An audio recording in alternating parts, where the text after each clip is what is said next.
La Fondation Payot pour la promotion de la lecture. Payot et Notre Temps Vivre bien, vivre mieux vous présente Marque-Page.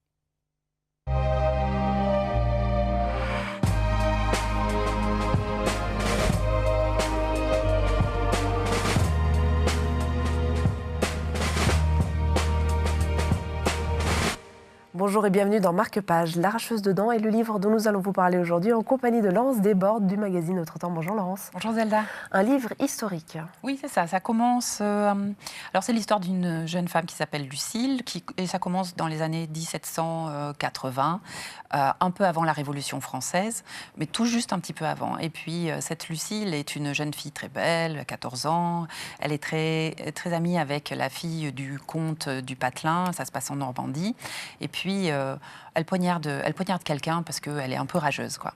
Donc, avec son père l'évacue, ainsi que la fille du châtelain, à Paris. Et là, c'est le début d'une cavalcade ou d'une épopée, on va plutôt dire, incroyable, puisqu'elle rencontre Mirabeau, et Mirabeau l'emmène chez son dentiste, d'où le titre L'arracheuse de dents, et elle va devenir l'assistante de ce dentiste, et tout ça pendant la Révolution. Donc, à travers elle, on va rencontrer Robespierre, Danton, le roi, enfin, et j'en passe. Et l'histoire de cette Lucile, elle meurt à 100 ans, donc ça finit ça finit 100 ans plus tard, donc, mais pratiquement sur les champs de bataille entre les Sioux et les Américains, puisqu'elle rencontre aussi Lafayette et qu'elle va de l'autre côté de l'océan. Voilà. Alors c'est une épopée de Gisberg. On a plus l'impression que c'est lui qui s'est travesti en femme, puisqu'elle a des pulsions sexuelles énormes. Les hommes tombent à ses pieds vraiment comme des mouches, mais enfin c'est plutôt elle qui va les chercher d'ailleurs. Et son gros appétit sexuel lui fait traverser le temps et l'histoire de façon assez jubilatoire, je vais dire. Et puis on apprend beaucoup de choses. Néanmoins. C'est toujours une bonne chose, merci Voilà. beaucoup Laurence. Une grande épopée, si nous faisions de notre vie une grande épopée, je trouve ça plutôt pas mal.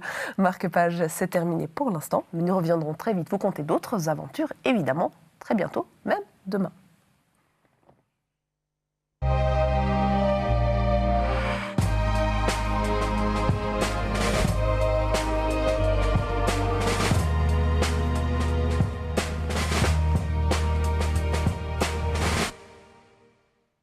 La Fondation Payot pour la promotion de la lecture. Payot et Notre Temps Vivre bien, vivre mieux vous ont présenté Marque-Page.